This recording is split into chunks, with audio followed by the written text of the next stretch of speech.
How will the next president deal with illegal immigration and the path to legal citizenship? That was one of the hot topics at this week's Republican presidential debate. Latinos are the fastest growing segment of American voters, and they're listening closely to the candidates' plans. Jennifer Wishon has the story. ¿Todos bien? Traigo saludos de México. Estuve ayer. Jim Toll pastors La Iglesia en El Camino, a Hispanic evangelical megachurch in California. Many of his parishioners have been deported. This is an issue, as you well know, that tears at the fabric of us Christians who believe that we're to reach out to our brother or sister in the manner in which Christ would reach out. Arguably, immigration reform may very well be the most important issue in America's evangelical setting today. Reverend Samuel Rodriguez is president of the National Hispanic Christian Leadership Conference. He says the fastest growing segment of America's evangelical church lies embedded in the immigrant community. So if you wake up in the morning and you identify yourself first and foremost as a Christian, as a born-again, Bible-believing Christian, then you should have a comprehensive biblical optic as it pertains to immigration reform. One that he says reconciles compassion for the stranger with respect for the rule of law. Texas Governor Rick Perry has faced boos in several debates for his decision to allow undocumented teenagers to receive in-state college tuition. We need to be educating these children. Senator Santorum. The boos and the ahas in that debate. Simultaneously, across households in America, you had Hispanic conservatives going, hallelujah and praise the Lord. Rodriguez says he understands the candidates are against illegal immigration and amnesty, but he's asking them to sign a pledge that makes it clear they're for legal immigration and would be a president for Hispanic Americans. These are pro-life, pro-biblical marriage, limited government, biblical worldview Hispanics who voted 44% for Bush in 2004. We have to do a better job as evangelical Christians and as politicians on both sides of the aisle to be able to bring about healing on this. We need to enter into a dialogue. It's an issue the next president will be pressured to address. Jennifer Wishon, CBN News, Washington. Well, I tell you, the Republicans had better get it together on this and stop bashing Hispanics. Big, big mistake. And they played a small coterie of extremists on one side who just scream and yell about, you know, immigrants and so forth. But these are human beings, and they need, you know, compassionate treatment. And Governor Perry had to run for election in Texas, and he knew where his bread was buttered. Huge population of Hispanics. Just think of where they are in Texas and in Arizona and in New Mexico and in California and in Utah, and then, of course, in Florida. There's a different dynamic. They're Cuban, but nevertheless, these people are very sensitive. They're natural Republican allies, and yet the Republicans seem to be intent on driving them away. Big mistake politically. Lee Webb has the rest of our top stories. Lee? Pat, Republican presidential candidate Rick Perry says he wants to get rid of America's current tax laws and switch to a flat tax. The Texas governor will provide details next week as part of his overall economic plan. In 6 days, I'm going to release the details of an economic growth package that will create jobs, create growth, create investor confidence in America again. It starts with scrapping we might want to scrape it too, but it's going to scrapping the 3 million words of the current tax code, starting over with something simpler, a flat tax.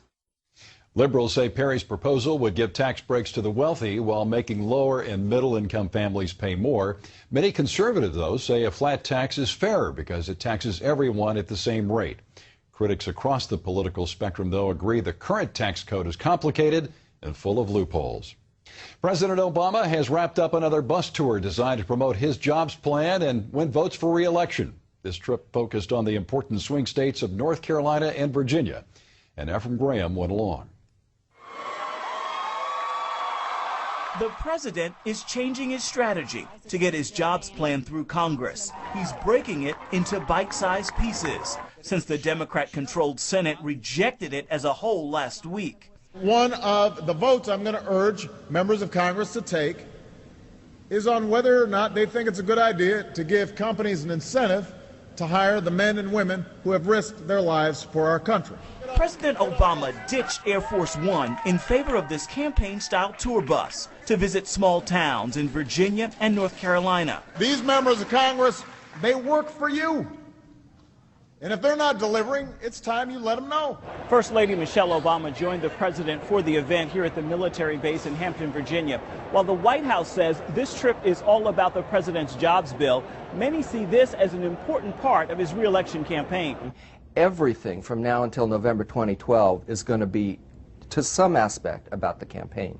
In 2008, the president won Virginia with 53% and barely won North Carolina with 50%. Many say he'll need those votes again next year to hold on to the presidency. It could be an uphill battle, with his approval rating sliding in both states.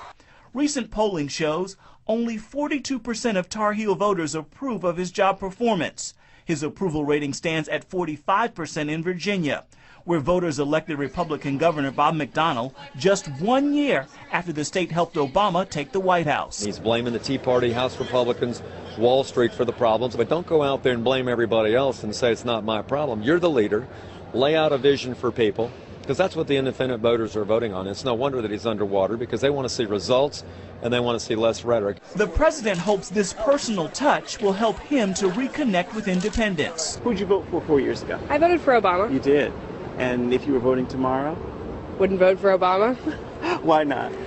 Just not been happy with exactly what he's done. Who'd you vote for? President Obama. You voted for President Obama? I did. How are you feeling now? I don't know that I know how I feel now. The president knows Virginia and North Carolina are critical states. That's one reason why Democrats are holding their convention in Charlotte come next summer. Ephraim Graham, CBN News, Langley Air Force Base. Yeah, Pat, a lot of folks in the pollsters focus on Ohio and California and Florida, but the question is, can Obama win re-election if he loses Virginia and North Carolina? Well, trust me, he's going to lose Virginia and North Carolina. I don't think there's any question about it. The way Bob McDonnell won in a landslide, and part of it was anti-Obama sentiment here in Virginia. So I just can't see Virginia switching back to the whichever blue state column. But, you know, Lee, the thing that this current jobs package, it's a Band-Aid and a quick fix. That's all they're looking for is a quick fix. So you're going to change the payroll tax situation for a year or so. Then you're going to get people to hire, and then once they hire, then they've got those workers, and they're going to have to fire them. And many smart businesses say, no way, you get the economy going, and we'll feel some hope in the future. Take away some of these regulations and the threat of draconian taxes. Then we'll think about long-term hiring. But these quick fixes don't work. It's a spending situation like that last stimulus. We spent a huge amount of money, and it did no good. Did no good because it was short-term. And instead of tinkering at the edges, if they really got serious, they would reform the tax code and make this a more business-friendly place to be, and suddenly American industry would be unleashed and start to create what they're looking for. But it isn't going to happen with this bunch of socialists running the show who are always putting more regulations on people. They just can't stand not to be able to control people. And what America wants is freedom, and freedom will bring forth bountiful results. Well, let's go over to Europe now, where they still aren't taking my advice yet, Lee, about Greece. Yeah, Greece is going to get another round of international bailout loans, but the second rescue package may not be enough to save it from bankruptcy. That's the conclusion of a draft report by debt inspectors from Europe and the International Monetary Fund. The inspectors say Greece has not cut back on spending as much as it promised, but Greece will still get its loans and avoid going bankrupt next month.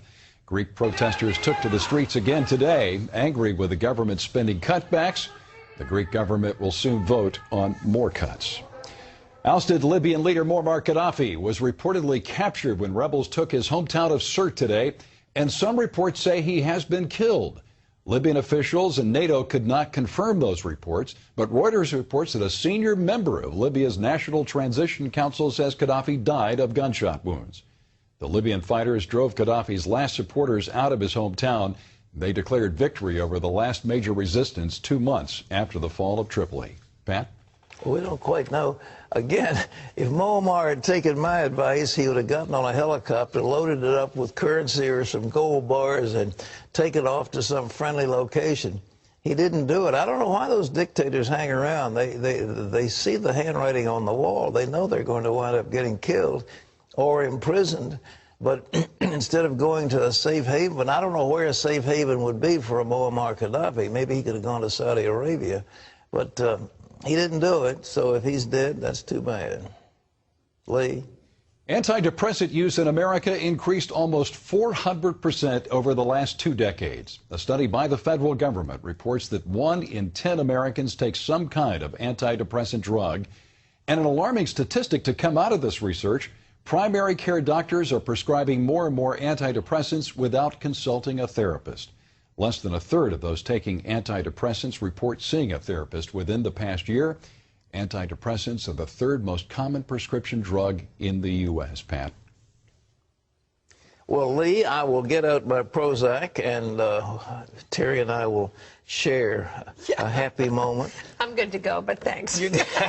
Well, I'm good to go, It's kind too. of you to share. It's amazing. I mean, the American people are just basically, the message is stay stoned. I mean, just stay stoned and don't worry about what's going on in the world. Prozac, and what are some of the other antidepressants? That's the one I'm familiar with. I don't know, but you know, it's interesting that we have so many blessings, and then to have depression be such a significant aspect of life here today. You lose God, you lose hope, and God gives hope, and with hope comes praise and joy and happiness, because you have a future. If you don't believe in the Lord, you've got no future, and everything looks dark and gloomy. So I've got to have something to kill the pain. So away they go, and they use this term self-medicating. I'm not quite sure what all that entails, but it's not a very pleasant thing. And these sad commentary. Yeah, it really is. Okay. A judge in Oklahoma temporarily blocks a new law aimed at reducing the number of abortions in that state. The measure imposes strict guidelines on doctors who prescribe abortion-inducing drugs and prohibits the use of off-label abortion medications. The judge's injunction prevents the bill from going into effect on November 1st. Opponents of the bill are thrilled with the judge's decision. They say that abortion-inducing drugs are common in the medical world. But attorneys for the state of Oklahoma say the drugs are dangerous and need to be used in strict accordance with Food and Drug Administration guidelines. The FDA says the deadly Listeria outbreak in Cantaloupe was probably caused by old packaging equipment at a Colorado farm. 25 people died as a result of that contamination. Investigators found positive Listeria samples on equipment and fruit at Jensen Farms. The FDA says the farm had recently purchased used equipment that was corroded and difficult to clean. You can always get the latest from CBN News by going to our website at cbnnews.com.